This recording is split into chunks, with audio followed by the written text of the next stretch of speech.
looks like it's 5:30, so we'll call to order the regular school board meeting of the Madison Central School District, Monday, November 14th. Mr. Brooks will record the members present or absent. All of us are present, so we certainly have a quorum. Next, we'll pledge allegiance to the flag, which is around the corner there behind us. I pledge allegiance to the flag of the United States of America and to the republic for which it stands, one nation, under God, indivisible, with liberty and justice for all. Thank you much. Don't believe that we have any changes to the agenda, so at this time I entertain a motion for approval of the agenda. So moved by Mrs. Sims. Now boy, this is different because people are sitting elsewhere. All right, do I have a second? Second. Second by Mr. Miller. Further questions or discussion? Hearing none, all in favor of approval of the agenda signify by saying aye. Aye. Opposed, nay. Declare that the agenda is approved. Item number 6 then is consent agenda items. We have sets of minutes from October 5th and October 10th. And the 5th was obviously our regional meeting with MCSD. The 10th was our regular meeting.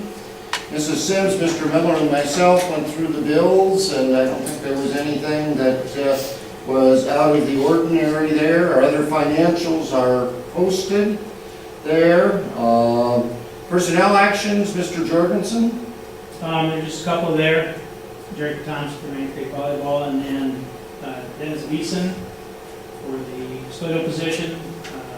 Mr. Meyer is resigning effective December 15th, so replacement as a custodian. All right, so those are the items for our consent items. Again, we'd like to thank Mr. Meyer for his service as a custodian for us. He's done a wonderful job, and we had a chance to meet Mr. Beeson the other morning, and I think he's going to work real well in there. So congratulations for him coming on board with us. So this time I'd entertain a motion for approval of the consent items. So moved. So moved by Mr. Moore. Is there a second? Mrs. Thompson, all right. All in favor signify by saying aye. Aye. Opposed, nay. Declare that the consent items are approved. And Dawn, you're here to address us? Yes, I am. All right. Come on down front here. We get real intimate. Yeah.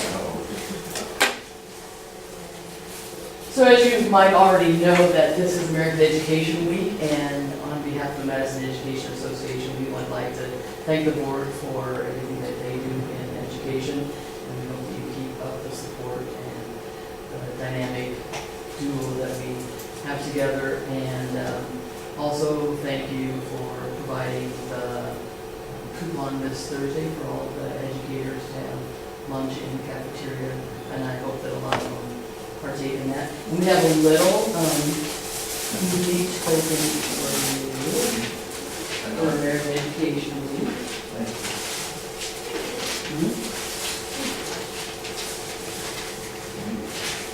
Ooh.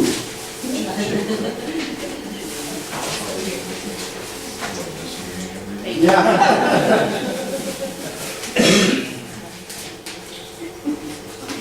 Well, thank you very much, Dawn, and thanks to the educators, and wish you a very good education week also as the week progresses.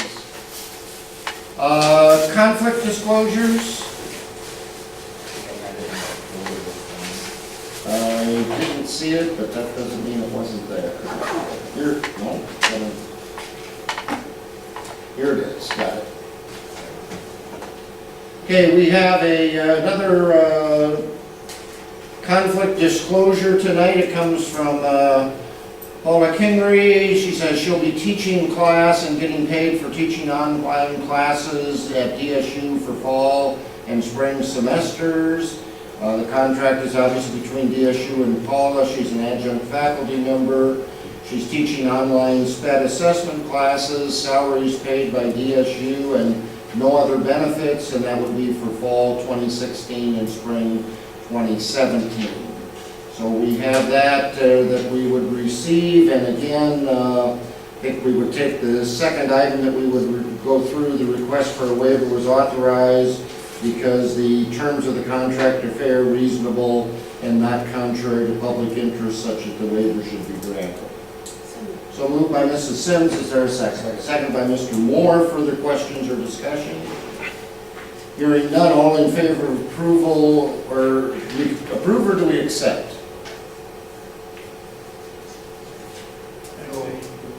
Okay, approve the request for a waiver from Ms. Kingery. All in favor, signify by saying aye.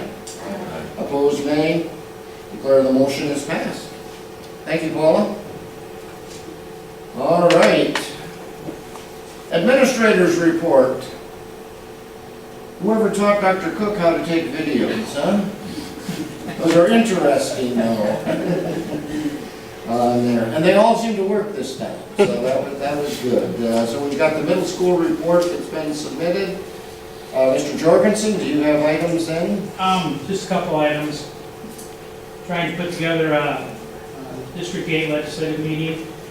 It's just in the early works, trying to find a date that'll work for our legislators. To get that lock in place, it would be for all the schools in District 8, as far as their administrators, board members, school personnel.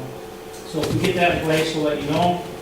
You probably noticed there's been a lot of signage replaced outside of the school facilities. Quite a few of the signs here have been replaced because when you drove by them, you couldn't tell what they said anymore or what arrows were pointing where, so we try to get some of that cleaned up.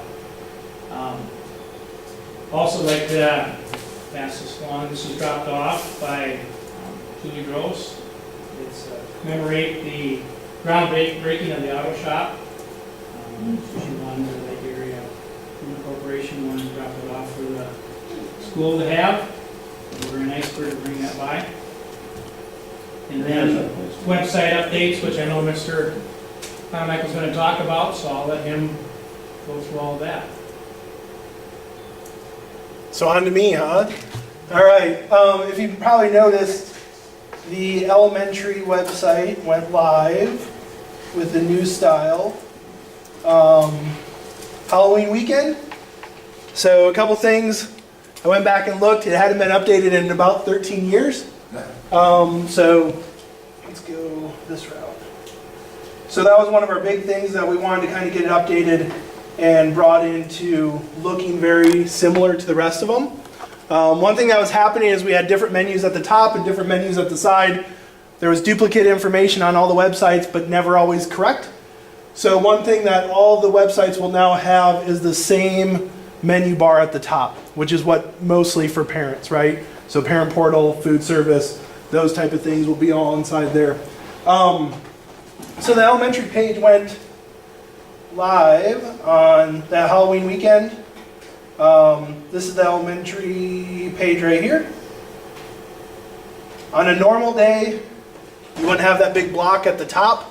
So this would kind of be what it would look like with the scrolling pictures kind of going through that John is collecting and puts out there each time. On all the sites throughout the district, that top section is what we used to use for cancellation. And we took off the cancellation tab. And so now whenever something is put on that cancellation page, it will automatically appear on the top of all the sites. So right now we've been using it as kind of important announcements type things to let people know. So Rhonda puts it on one page. There's a script that takes it and places it across the board on the top of every page. It's on the bottom of the middle school page. So that's one of the things that took place. Then all the grades actually have a landing page where we've used their pictures because we think that helps parents to kind of understand who their teacher is. And then we link out to their individual sites that they put together. So whatever method they want to use for their individual sites is up to them. We just link out to it and we're able to bring it into there. So the elementary page went live, like I said, Halloween weekend, so just about a month now, or a couple weeks now. A couple other changes that we did on, oh, not that one. On the district page. Rob, is that Twitter feed on the side of the elementary page yet? Yep, that's always there, so we can go back. Let me find the right one. So yeah, we have all the principals are tweeting now. So it should pop up. Sometimes it doesn't like to load. Is there? Yeah. It takes a little while to load because the connection right here, but the tweets that Mrs. Guzzi puts out goes right underneath that section. The middle school will have a similar part. It's not loading on this right now because it's just taking a little while. But so we do have that live feed going there. Hopefully that will bring some traffic into it. We have a couple other things on the elementary similar to that announcement section. There's a section that whenever it's a red flag day, we just have to change one little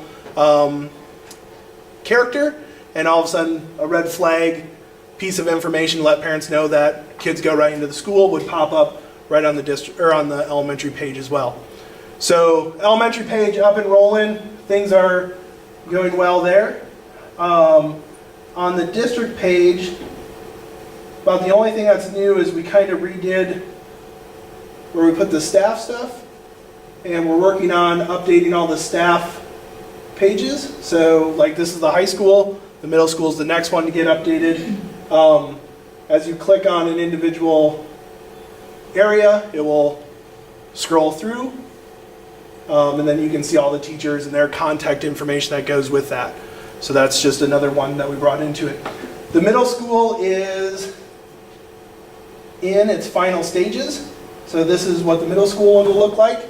Once again, very similar. There's some differences between backgrounds and top heading. Has students of the month on the side. His will also have his Madison MS News feed will also pop in there. And then they'll break it down by grade level as well. So each grade level will have it where they can edit their assignment page and everything else. So there's just a couple little things. Hopefully, I would say by the next board meeting, actually probably the first week of December, that one should be done as well. So really kind of bringing them in all in the same look and feel, not having duplicate information that's not accurate, with it all coming from that same, we only have to update in one location. So I don't know if you have any questions. I like the consistent look. I think that's really good as we go through. I think with the menus, it definitely makes it easier for us as well. The fact that parent portal is always in the same spot, food service is always in the same spot, calendars are in the same spot, staff information, and then we never have outdated stuff going on. So,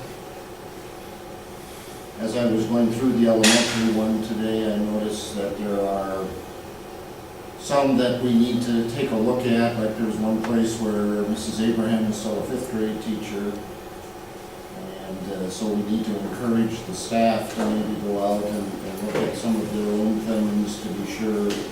Because I think some of them started probably with SharePoint and now have gone elsewhere, but yet we're still pointing to the SharePoint and some of those kinds of things. So, you know, it's the same old thing that we always deal with websites. They're great as long as those people who want to keep them up the way they should be.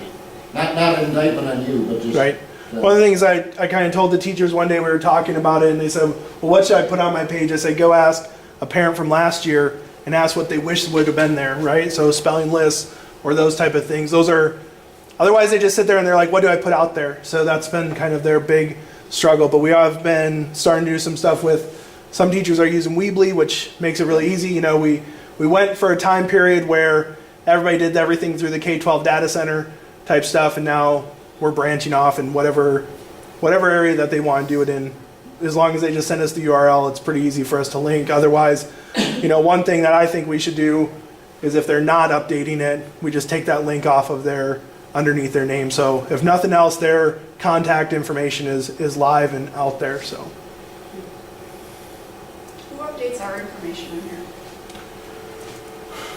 Me usually.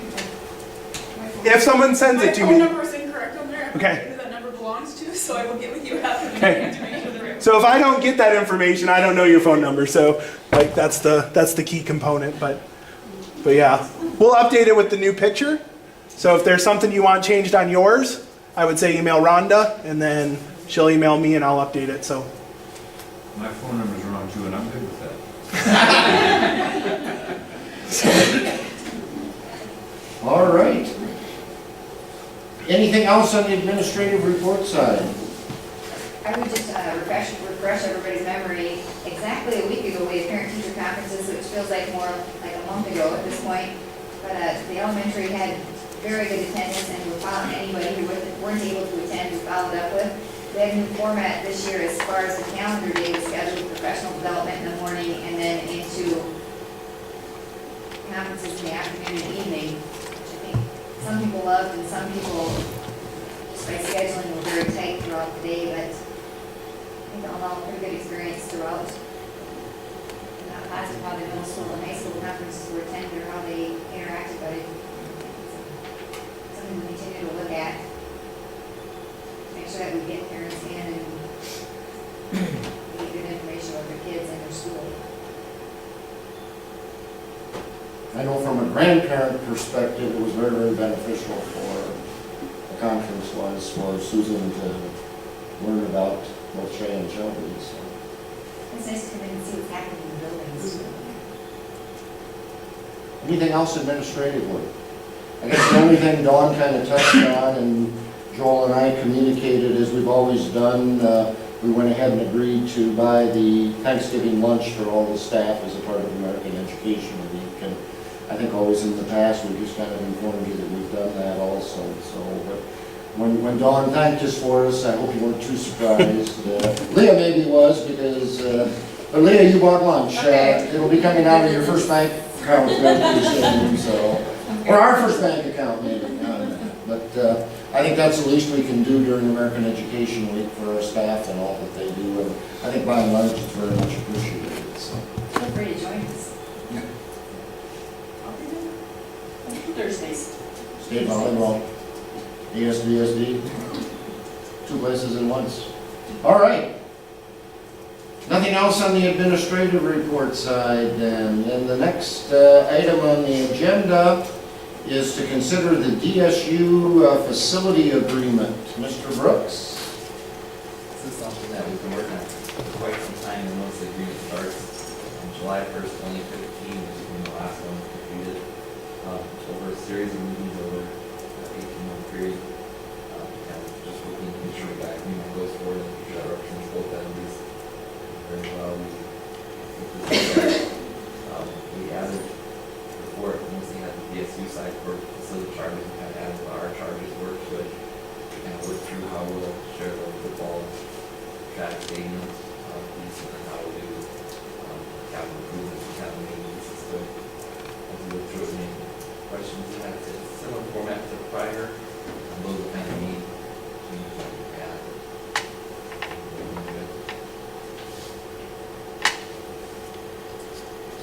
So this is a 5-year agreement, but actually began July 1st of 2015. So we're about a year and a half into the agreement, but that's fairly common with this agreement.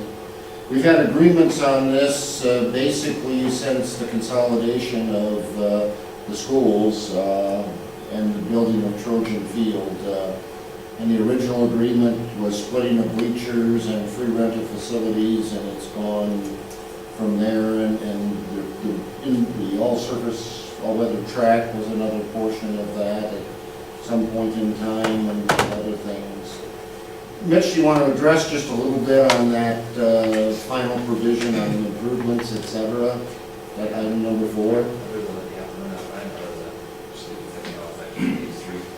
This was probably where some large changes were in our prior agreement. It was down, I believe, a 50-50 split on any capital improvement, which is kind of difficult for both sides because we, if something came up that was $40,000, how do we just all of a sudden do that? So what we came up with, we would split on a 50-50 basis, anything up to 10,000 for our part, 10,000 on their part, and then anything beyond that, we come to the board, and then they also would make the board meetings or building and that stuff is for approval on that. And then we talked about, we added in that we meet prior to March each year to kind of get a list of items we're looking at, updating that facility with that. And there's a few things this year that need a little bit. Some wouldn't seem to benefit them, it benefited us also, just making sure we know what our costs were. Another difference on it, on the top of page 3, with the facility, the use of the Trojan field, the track field. We kind of did a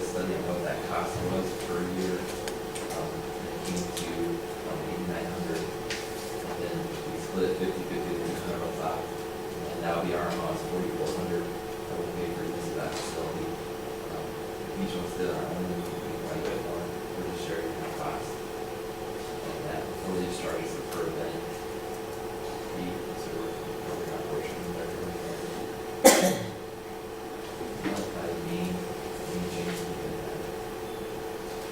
Okay, at this point in time, I entertain a motion for approval of the facility agreement with Dakota State. So moved by Mrs. Thompson, is there a second? Second by Mrs. Sims. Further questions or discussion? All in favor of approval of the agreement signify by saying aye. And would please note one abstention of voting. Me? All right, item number 14, consider recommendation of the GNR controls for the middle school design. This is what we agreed last month to send out and ask for proposals. We have a proposal back, Mr. Brooks. So we sent this out, we had different inquiries, but we only had one proposal come back in, and which isn't surprising because it came from a company that actually does our proposal for the middle school. Mr. Bergenson and Mr. Cook and myself and Mr. Munson sat down and reviewed the proposal, and make sure they met all the requirements, and qualifications that they do. So it's GNR controls. We have our maintenance contract with, that we come through, and then we do the design on the middle school boiler system. Then we'll be working with them for the next couple months, developing the design, and then they'll take out the bid, because it's a design and build process, just kind of procurement things for the state of South Dakota. Then they'll take out the bid, and then selecting we'll be in the process of it, at least selecting the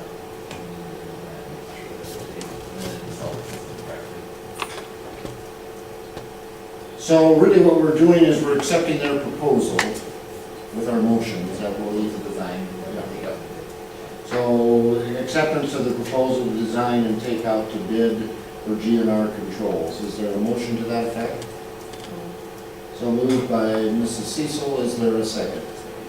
Second by Mrs. Thompson. Further questions or discussion? This would be work that we anticipate being completed then in the spring into over the summer period, and takes care of one of those issues we had as a part of our long-term capital considerations also. Further questions or discussion? Hearing none, all in favor of approval of the acceptance of the proposal from GNR signify by saying aye. Opposed, nay. Declare that it's passed. Mrs. Guzzi, we're yours. All right. Not sure if you want the long or the short version, but we've got them both. Scrubbers and things like that out of there so we can have better access to it. It's pretty scantily shredded right now, really, because we pulled everything out and we could, these floors are all cement with covering on them. We could have carpet floors like this in short order. It can have a rug.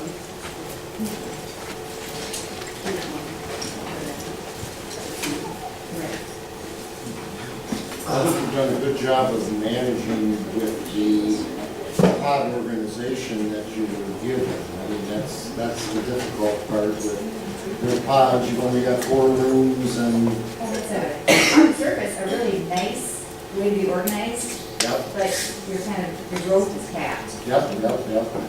And then your variations are hard to deal with. Right. So. All right, any other questions for Mrs. Guzzi? Very, very good. Mr. Hanemichael, would you bring up the PowerPoint, please? We didn't get to see the office though. Well, that's where you check in no matter what. Generally, that's a place you don't want to. All right, we'll go no more than 15 minutes on this second chapter in terms of the PowerPoint and items that we have. And so Chapter 2 talked about the statutory powers that we are given as board members, talks about our role as board members. It also talks about some of the things we do at meetings. It talks about the traits of the presiding officer, and then gives us some tips as board members.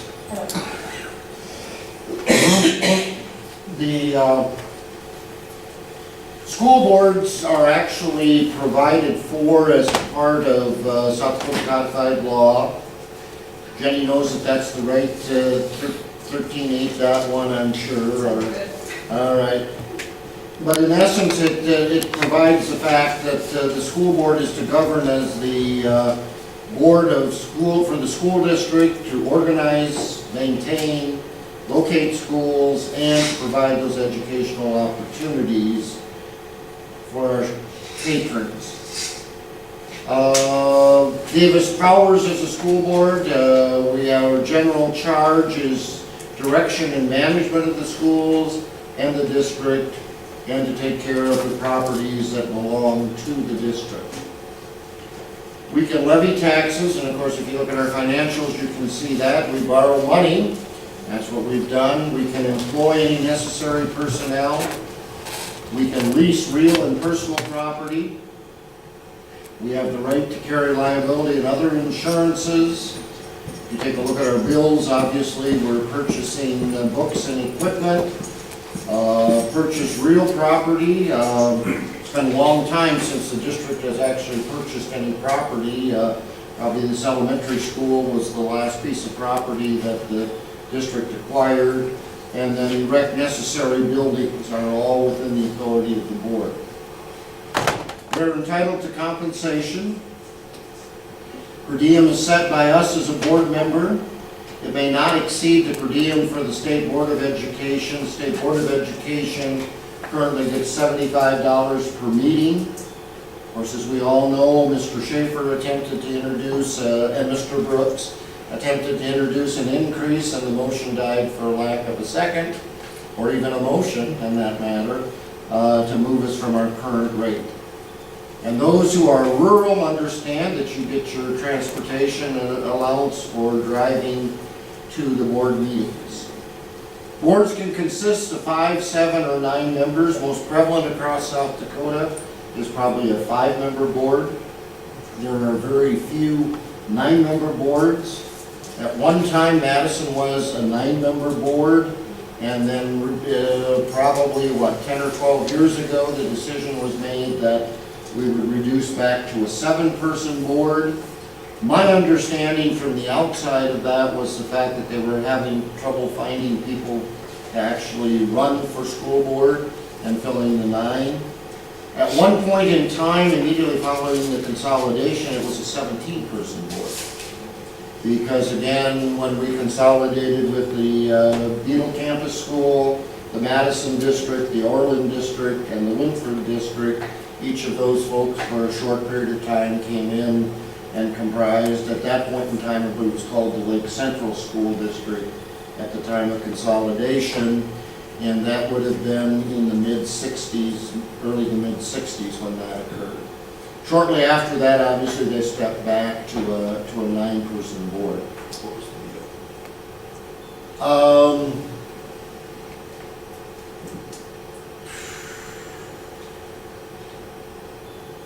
They were called Lake, I think they were actually called Lake Central. And then it was Madison Central, and I believe they might have been called Lake Central, if I remember right. Now you're really dusting it off. I could research that for you. Never heard that. Yeah. They were the Blue Jays, however. Really? Yep, yep. All right, board members are elected 3-year terms, and the school district can increase or decrease the size of its board. We all know what we have to do to get on the board. We've got to get 10%, and right now, Mitch, that's what, 21 signatures? 20 signatures of people within the district to get ourselves on the ballot. And the school board may by resolution call for an election to increase or decrease the size of the school board. As we all know, we were sworn in either as new members or as continuing members at the annual meeting in July. If there's a vacancy, there's a procedure to work through with appointed members. I believe I was the last person who was an appointed member to the board. Mr. Haig was on the board, and he and his wife moved out to the Lakes Golf Course. and so thus he moved outside of the district, so he was no longer eligible to be on the board. And so then there was an advertisement of an opening, and there was one candidate plus myself that interviewed for the position. The board then made the decision that I would get that seat, and I thank Steve for that because he was part of that process. Okay? Learning begins when we all are elected. I think it's an ongoing process. We started with Leah and had an opportunity to sit down with Mr. Jorgensen and myself to confuse her even more, maybe before those first couple of meetings and things. I think, again, Leah did a wonderful job of attending the meetings before she was actually even elected, so she had a little better idea of some of the things that we were going through. Learning opportunities, of course, the Associated School Boards provides many opportunities, the annual convention, our regional meetings. They've got land training that's coming up, and that's our Legislative Action Network, which you appointed me to last time. They also continue to have their legal and negotiating seminars, the gravel trainings, and then activities such as what we're doing today certainly help us. Authority of the board rests with the majority of the members present at a convened meeting to do business. Other than that, we have no power as a board, okay? The only way that we can act is if we're all here together, it's a convened meeting, and it's business that we do.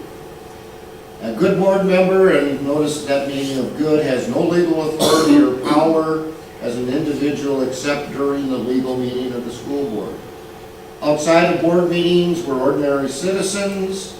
Within the meeting, we're actually an official of the state. We exercise our powers along with our fellow board members, and truly we have a great amount of authority, even though we don't hire and fire the football coach or the basketball coach or the 8th grade boys basketball coach on there. But anyway, you know, we do a lot of things as a board. I think it's important, again, I think we've been very fortunate. We have a good relationship with the superintendent. That isn't always the case, and as I visit with other board members, that isn't always the case. Our job as a board is to develop the policies. Once those policies have been established, it's up to Mr. Jorgensen to implement them. And he has that specialized training to perform the duties and to keep things functioning for our public schools. We may not always agree on an agenda item. However, it's important that we as board members support the board's decision. We have had a few, but not many votes that we haven't been unanimous. That's fine. But again, what we have to realize is if we are voted by a majority and it doesn't sit with where we would like it to sit, we still have to support that majority view. We have to accept it gracefully and recognize as majority rule, and that will certainly help us as a board. The vacancies can occur, death, removal, fails to qualify, moves out of the district, etc. Vacancy filled by the remaining board members until the next election, and that person obviously has to be eligible. Conflict of interest, I'm not going to read each of those to everybody, but there are certain things that we can and cannot do as board members. Work within the district and be paid. We've got to be cautious with our purchases of surplus items. Contracts, I think we've talked a lot about that. Cannot hold another elective position, either county, municipal, or state. And that's something that's rather unique to South Dakota. In many other states, you could be on the city council, the state legislature, or anything else that's elected and still serve on the school boards. And found that kind of interesting when we were at our Western Regional meeting that, oh yeah, I'm a legislator and I'm on the board and I also sit on the city commission. So wore a lot of hats in New Mexico. Of course, we've been through our new House Bill 1214 and the conflict of interests. I think, again, when we get to the legislative session, there's going to be some clarifications there with that, is everything we're hearing, but It is the legislature, we'll have to see what occurs there. We have to have an annual meeting, and truly that's the only meeting that we'd actually have to have on the second Monday of July.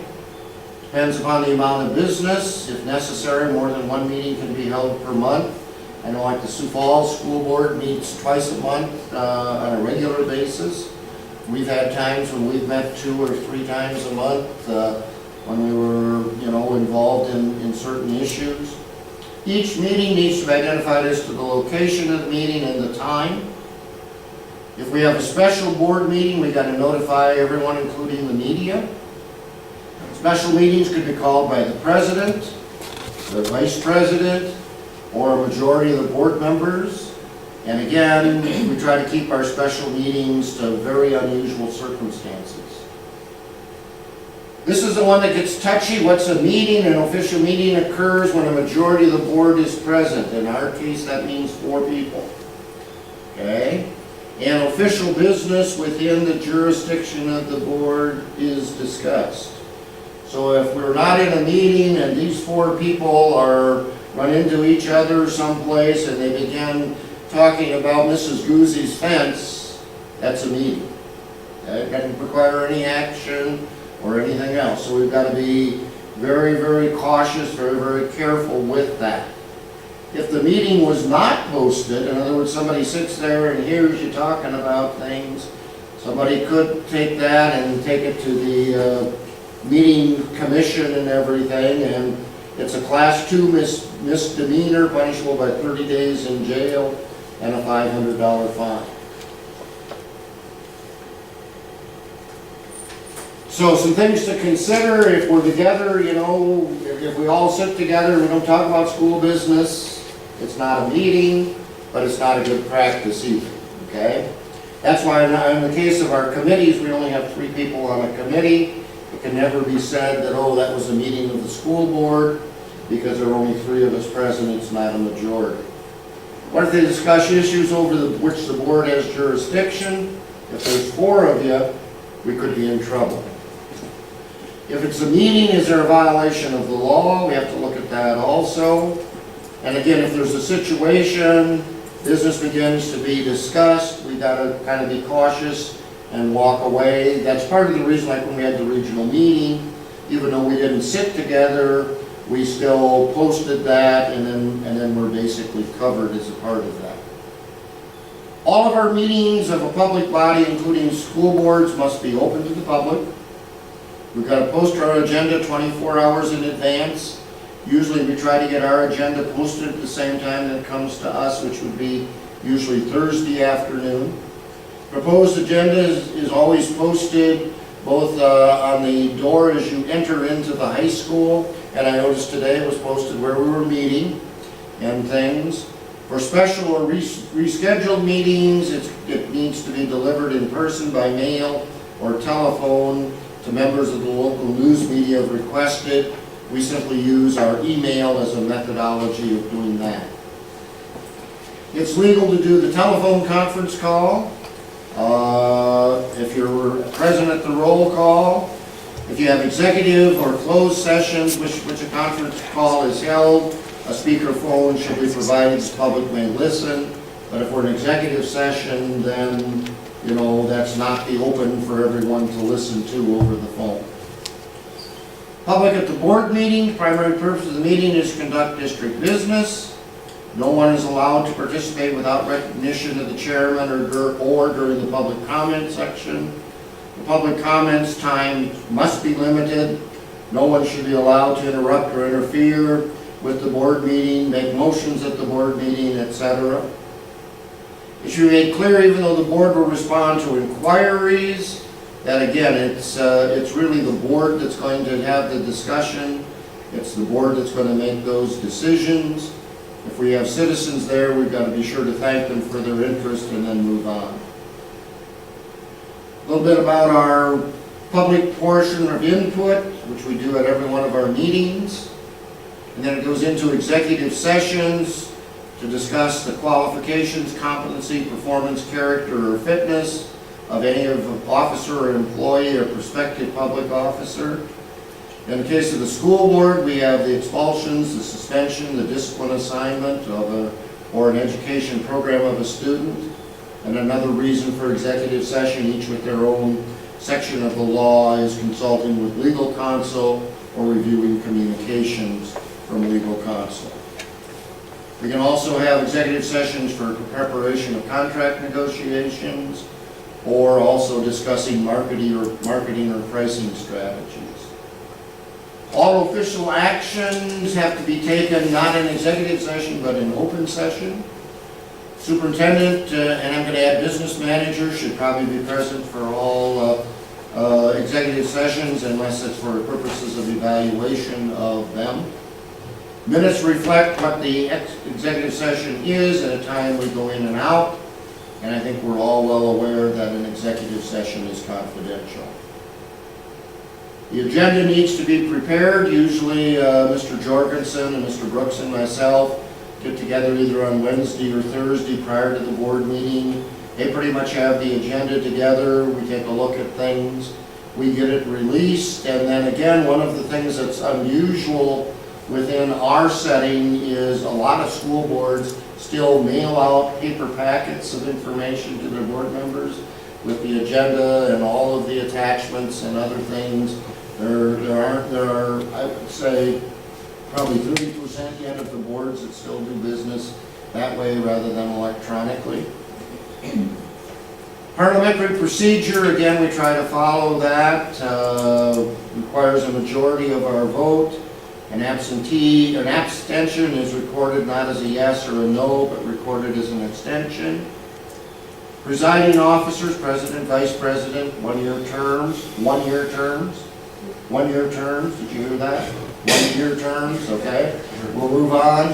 A board president should have leadership qualities. They need to be able to keep the attention and moving forward. Basically, with the administration, we work on the committees, we preside at the meetings. When I'm gone next month to Florida, then Cammie gets to take care of those. Also, Cammie gets to sign checks for the first time on Thursday, because I'm going to be in Pier for ASBSD. The business manager, he keeps track of everything for us, and he has a report he has to turn into the Department of Ed. We need to go slow in the beginning. We need to remember that our authority only lies in us as a group together. We have no legal outside. Personality conflicts could be a problem. Listening is important. We need to refrain from getting involved in teacher personnel issues. That's what we hired Mr. Jorgensen for. And we need to be sure that we support him except in unusual and mitigating circumstances. We need to look at our agendas. We need to go through our handouts. We need to go through our links so that we're prepared for the board meetings. We've got to look at people, listen to them when they come in. Sometimes our best strategy is to say, gee, we have to take a look at this, we have to study this, we have to move forward with it. Got to be cautious with vocal minorities. We're community leaders. There's more than an opportunity, it's an obligation for us to look at school issues, clears away doubts and misconceptions. And I went more than 15, but we're done with chapter 2. All right. Next on our agenda then is an executive session. I don't believe we'll be taking any action for either the media or for Mr. Hanemichael, so they can certainly be, there'll be nothing that will be requiring you to come back for. Unless there's any questions, then we'll go into executive session. Thank you again, Mrs. Guzzi. Thank you. And you can leave the tables and chairs where they are, we'll just reset.